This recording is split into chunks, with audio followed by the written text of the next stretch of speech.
Dengan mengetahui penyebab gejala dari gangguan yang terjadi di tanaman yang dibudidayakan oleh ibu bapak petani yang terhormat, tentunya akan berdampak langsung, akan berdampak nyata ke tindakan pengendalian yang akan diambil.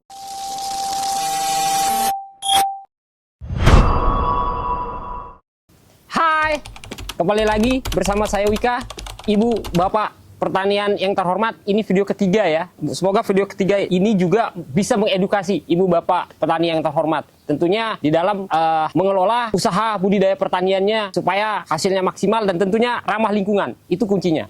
Tentunya adalah hasilnya maksimal dan ramah lingkungan. Itu kuncinya. Di video ketiga kita ini, topik yang akan kita bahas adalah tentang gangguan pada tanaman. Nah, kita mulai dari permasalahannya, ibu bapak petani yang terhormat. Permasalahan yang sering dialami sama ibu bapak petani yang terhormat adalah sulit atau kesulitan menentukan tipe gejala dari serangan atau penyebab gejala dari serangan atau gangguan. Kita sebut saja gangguan, bukan serangan ya. Apa sih penyebab gejala dari gangguan-gangguan pada tanaman? Yang namanya gejala gangguan pada tanaman itu dipengaruhi oleh beberapa faktor. Dengan mengetahui penyebab gejala dari gangguan yang terjadi di tanaman yang dibudidayakan oleh ibu bapak petani yang terhormat, tentunya akan berdampak langsung, akan berdampak nyata ke tindakan pengendalian yang akan diambil. Apakah dia efektif, apakah dia efisien, apakah jitu, apakah tepat, itulah dampaknya kenapa kita harus mengetahui bagaimana penyebab terjadinya gangguan tentunya di tanaman pertanian yang kita budidayakan. Entah itu tanaman pangan, entah itu tanaman hortikultura. Kenapa kesulitan? Karena ibu bapak petani yang terhormat menemukan atau melihat gejala-gejala itu mirip satu dengan yang lainnya. Itu bisa disebabkan oleh faktornya sama ataupun faktornya berbeda. Oleh karena itu, kita akan kupas sekarang apa saja gangguan-gangguan pada tanaman yang ibu bapak petani terhormat budidayakan. Apa saja gangguannya? Ketika kita melihat daun tanaman itu menguning, itu adalah tanda-tanda. Tanda-tanda itulah yang akan kita elaborasi, yang akan kita kembangkan untuk mencari gejala. Gejalanya itu kalau bahasa orang pengamatan itu dinamakan simptom.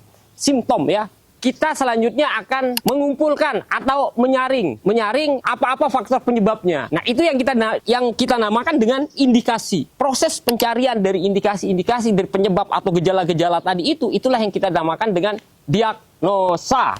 Adapun faktor-faktor penyebab gangguan pada tanaman itu kita bagi menjadi dua, yaitu satu namanya faktor biotik, dua namanya faktor abiotik.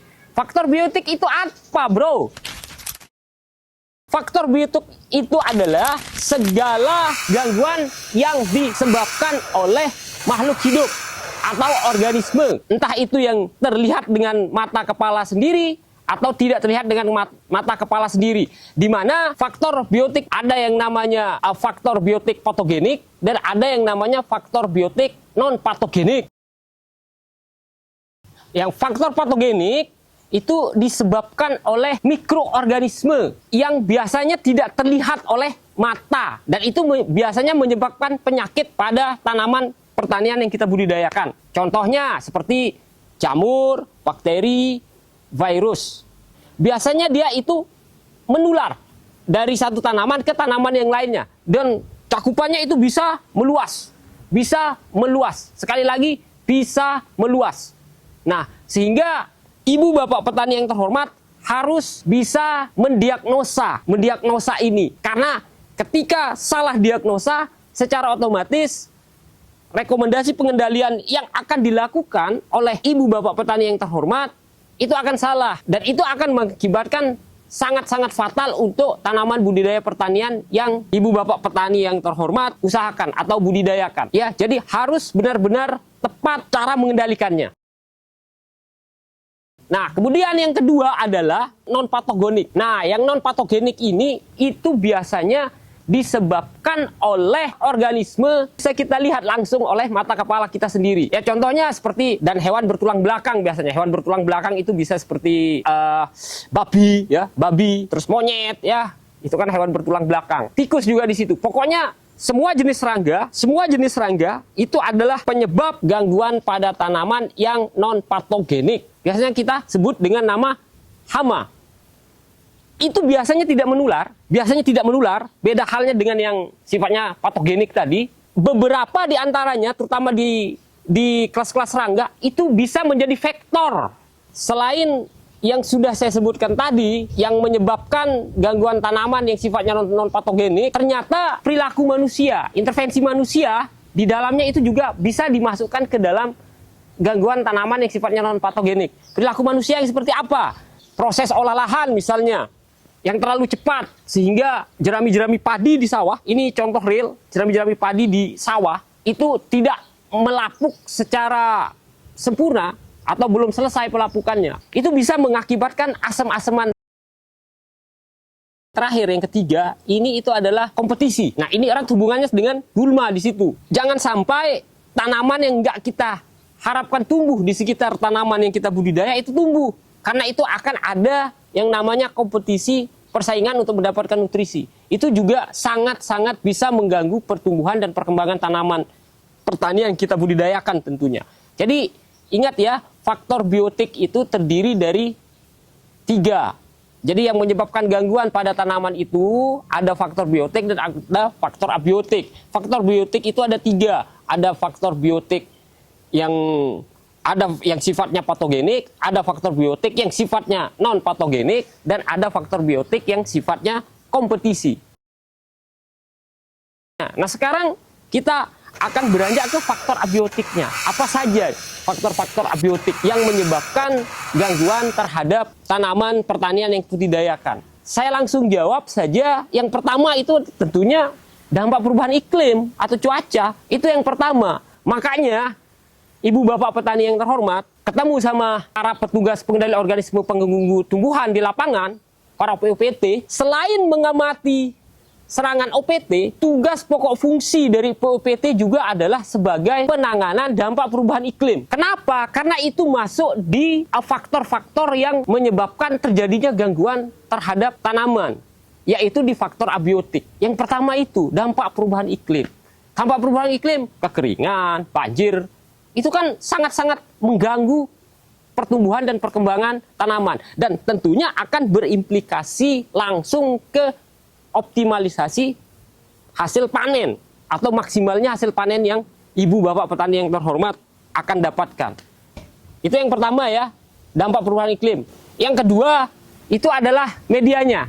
Media yang kita maksud di sini tentunya adalah tanah, tempat tumbuhnya. Itu benar-benar harus sehat dan harus tercukupi nutrisi yang ada di tanah itu. Intinya tanah itu harus sehat pokoknya, harus sehat. Karena sedikit saja dia terjadi perubahan sifat kimia, misalnya terjadinya keasaman atau terjadinya alkalis yang berlebihan, tentu akan sangat berpengaruh pada pertumbuhan dan perkembangan tanaman pertanian yang Ibu Bapak petani yang terhormat budidayakan. Nah, yang ketiga, ini yang nggak kalah penting, itu adalah atmosfer. Atmosfer. Sekarang kita ketahui, Ibu Bapak petani yang terhormat, banyak sekali terjadi yang namanya pencemaran udara. Di satu sisi, ada yang namanya efek gas rumah kaca. Itu semua diakibatkan oleh polutan, sehingga menyebabkan polusi. Polutan itu menyebabkan polusi, dan itu sangat mempengaruhi tanaman pertanian yang Ibu Bapak petani yang terhormat budidayakan.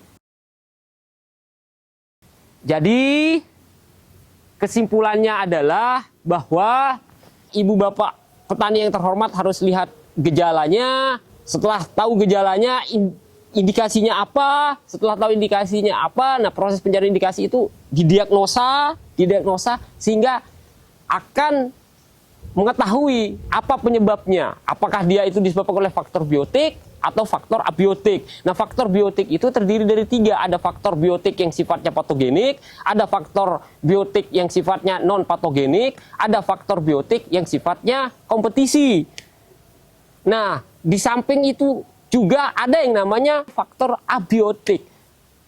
Kalau faktor biotik tadi itu disebabkan oleh makhluk hidup atau organisme, sementara abiotik ini disebabkan oleh yang bukan makhluk hidup atau organisme. Contohnya apa saja? Terjadinya dampak perubahan iklim, terus karena media tempat tumbuhnya atau tanahnya itu kurang sehat atau kurang subur. Dan yang ketiga adalah karena terjadinya polusi di atmosfer kita. Nah, itulah yang menyebabkan tanaman yang ibu bapak petani yang terhormat budidayakan terganggu. Semoga video kali ini itu bermanfaat, bisa mengedukasi kita dan tentunya mengedukasi ibu bapak petani yang terhormat.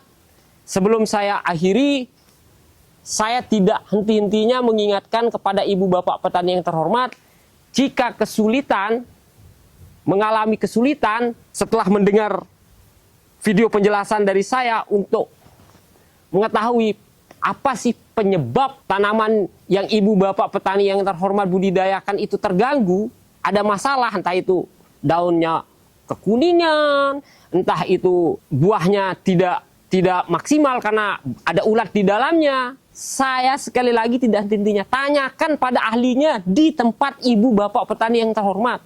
Ahlinya sudah jelas di situ. Namanya adalah petugas pengendali organisme pengganggu tumbuhan atau POPT. Ada di setiap kecamatan ini. Ada. Cari mereka.